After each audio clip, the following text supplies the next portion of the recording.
Hi guys. So nagkamay ako guys ha. At kumakain lang ako. Timatoni tulog. Pasensya kayo guys, nagkamay lang kasi ako. Kamay lang ako kasi. Ayan o. Tilapia. Yung ulam ko, 3 piraso. Sabi ko baka kasya na ito pang dinner kasi yung kain ko kaso nga lang parang ang sarap ng tilapia. So mamaya baka mag-order na lang ako ng pizza or what. Tingnan natin.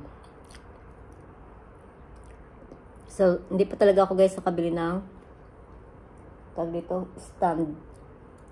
Ang sarap talaga ng tilapia. Saka pangalawa na to ha. Pangalawa na yan. Hi mahal, shout out. Yung isa kasi nasisita ako minsan pag yung nagbibideo na nakakamay. Hindi niya siguro type. Sasabihin niya yan sa akin.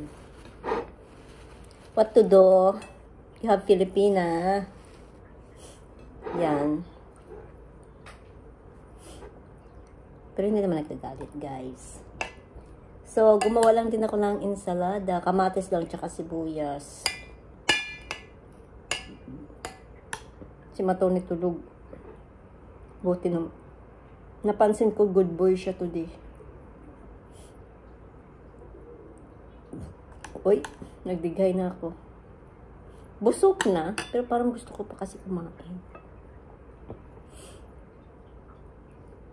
Sarap pa ganitong mga ulam. May salad na partner yung prinito. Sobrang sarap. Kabing kaong ko. Walang mag-isa kasi. Kaya, friends na tayo guys. At may naalala naman ako sa tilapia at saka siling labuyo. Akala ko hindi na ako maghugot. Naalala ko kasi masama pa rin kasi guys yung sa totoo lang, loob ko. Kumbaga dinibdib ko siya ng bongga. Yung minamanipulate ka na hindi mo siya gawain.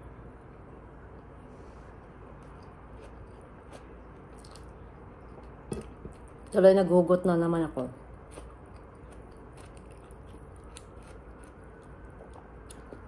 Tapos tuloy parang umiwas na talaga ako sa lahat. Kahit hindi naman lahat ganun. Para ayoko na mangyari kasi.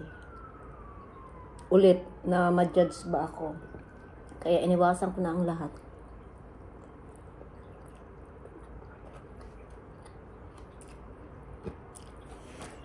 May peace of mind pa pag nag-iisa ka na lang pala. Hindi naman nag-iisa kasi nandito naman yung isa. Kumbaga, friendship. Hindi naman pala masama. Dati akala mo, ang lungkot ng buhay mo pag wala kang kaibigan sa abroad. Pero hindi pala guys. Na-realize ko ngayon 2024. My peace of mind. Wala kang iisipin. Kundi yung, iisipin mo lang yung kakainin mo.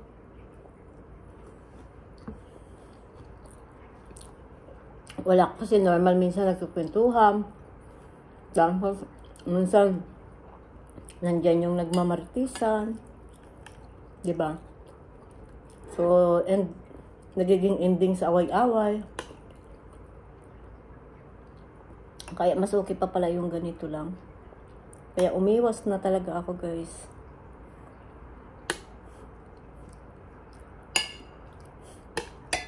Hindi naman ako galit sa lahat. Kumbaga, may mga iilan lang na hindi ko na nagustuhan na naging kaibigan. So, mas okay pa yung ganito na lang. Walang communication, ganyan. Grabe ang kaang ko. Para akong si Rosana Elias. Grabe ang kaon.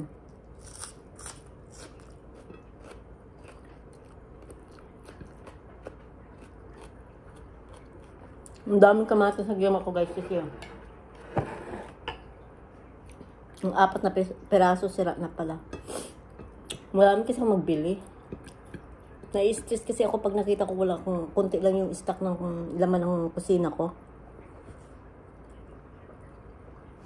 Wala na pagdating sa pagkain. Ang kaso, sisira. So, mamaya, kailangan ko ng tissue. Tsaka mantika. Paubos na. Tapos, pupunta ako bibili ako ng baboy. Mag-stock ako ng baboy. Wala akong baboy dyan. Hindi ako nakapagbaboy. Nakaraan beef. Nagkalderita ako. So, magbaboy naman tayo. Bibili ako ng pata. Pang kare-kare ba? At saka pang sinigang na pata ng baboy. Mas gusto ko yung pata. Bibili pa pala ako ng ribs. Kasi ano ko lang siya, barbecue sauce. Pritohin, tapos lagyan ko ng barbecue sauce na. Sarap. Katulad sa ginagawa ko sa manok. Busog na ako, guys. May isa pa akong tilapia dito. Or baka mamaya pa yan sa snack. Ganun. Or sa gabi. Hindi ko alam. Kasi may time naman na gusto ko naman kumain ng iba. Yung daddy namin is nasa Italy. Ay, mapait. Inaayos siya dun. Naayos niya yung tax.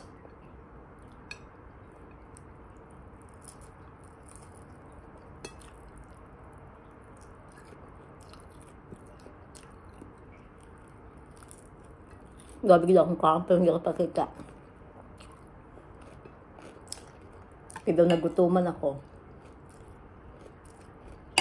Nagutuman ako guys sa gutuman. May pagkain naman ako dito.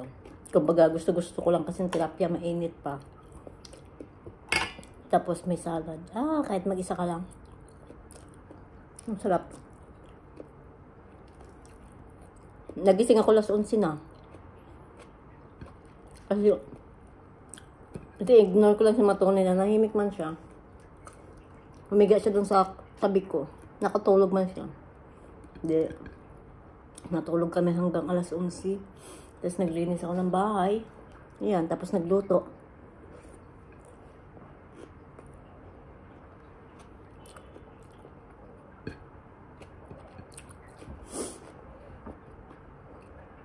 Sarap ng ulam ko.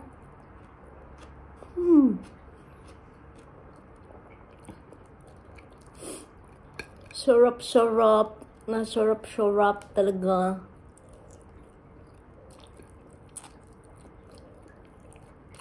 Nakakatamad lumayas guys. Kasi ano kung bakit. Grabe init. Sobrang init sa labas. Kahit sa gabi. Kagabi nga, binuking ko si Matone. Kasi yung isa kasi. Sige ko ka-promise, hindi ko na talaga tinatago ko na yung kay Matone Trolley. Kaso yung isa pag tumawag, nakikita niya kasi guys sa CCTV, so hindi ako makapagsinungaling.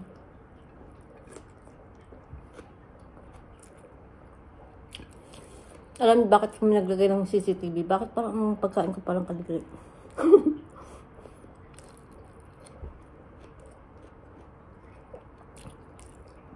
Nagkamay kasi ako, pasensya na kayo, masarap eh. Bakit kami naglagay guys? Kasi lagi lang kami ni Matone dito. So, para at least, tapos minsan pag umaalis ako na hindi kasama si Matone, halimbawa punta ko ng supermarket na hindi siya allowed, mamamonitor siya. Kaya ginagawa niya. Yun yung purpose guys.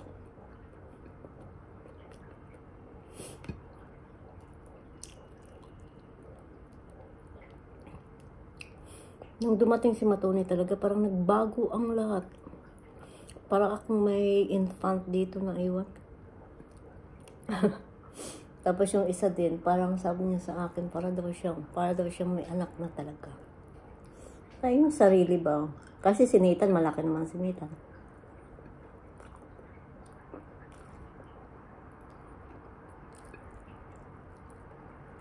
Matone kasi baby. Ang sinitan, may hiya man yung kay puti. Sa umpisa may hiya. Grabe yung nililito natin. Sarap kasi eh. Huwag na kayo magtaka guys, basta kinamay. Sarap na sarap yan. Marami pa oh. Wala man akong mayaya dito na ipakain yan. So, ang ending ko nito mamaya, ilagay ko yan sa fridge. Pag sinipag ko, pag type ko kainin yan, kainin ko. Pero pag hindi, wala. Pero, ilagay muna natin sa fridge. Kasi baka magbago man isip ko, kainin ko siya. Kasi, pero gaba ba? Kasi mamaya, kung ano yung makita ko dun sa labas, so, wala. Forget na naman to.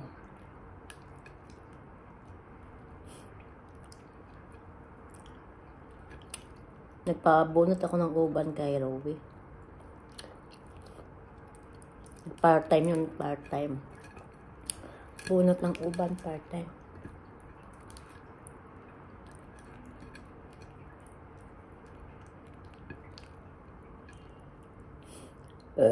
Ay, digay na ako. Thank you, Lord. Busog ako. Sarap ng ulo. May isa pa akong buntot na natira. Not sure yan mamaya. Kung makain ko yan o hindi. Ang ending yan. Lagay lang sa rip. Tapos hindi naman makain. No worries guys. Kasi pag hindi yan makain, bigay ko yan sa baba. Kay kabayan. Ganun lang yan kasimple. Diba parang hindi mo masayang. Thank you Lord. Busog na ako. Ayun na. At si Matong tulog-tulog pa. May post pala ako dyan, oh. Na gano'n kami, naligo kami pareho dalawa kagabi. O, diba? Dahil naboring ako sa kakaantay dun sa bahay mag-online. Kasi nga, brown out. Lagi na lang brown out. Ay, thank you Lord for the food. Habang tulog si Matoni, ako ay bibili ng tissue. Kasi hindi ko siya nagdadala. Minsan din ko sila sabi sa isa, pero nakikita na walang isa. Hindi ko dinadala si Matoni. Init kasi niya guys. Mainit. Sobrang init.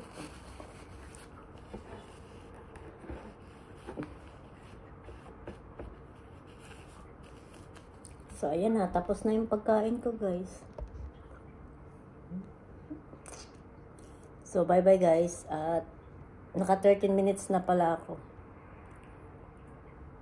Busog na ako sa short kwento ko.